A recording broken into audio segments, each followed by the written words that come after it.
इस्लामाबाद में ज़िला इंतज़ामिया ने 26 दिसंबर को आम तातील का ऐलान कर दिया। हुकाम के मुताबिक 26 दिसंबर को गैर मुल्की आला सतह वफ़द की आमद पर आम तातील होगी। नोटिफिकेशन की कॉपी तमाम मुताल्लिका इदारों को इरसाल कर दी गई।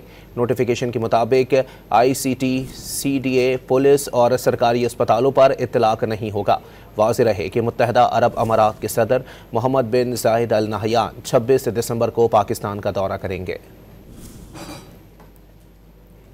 इस्लामाबाद में ज़िला इंतज़ामिया ने 26 दिसंबर को आम तातील का ऐलान कर दिया। हुकाम के मुताबिक 26 दिसंबर को गैर मुल्की आला सतह वफ़द की आमद पर आम तातील होगी।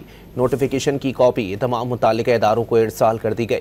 नोटिफिकेशन के मुताबिक ICT, CDA, पुलिस और सरकारी अस्पतालों पर इत्तलाक नहीं होगा। वाज़ेह रहे कि मुत्तहदा अरब अमारात के सदर मोहम्मद बिन ज़ायद अल नहयान 26 दिसंबर को पाकिस्तान का दौरा करेंगे।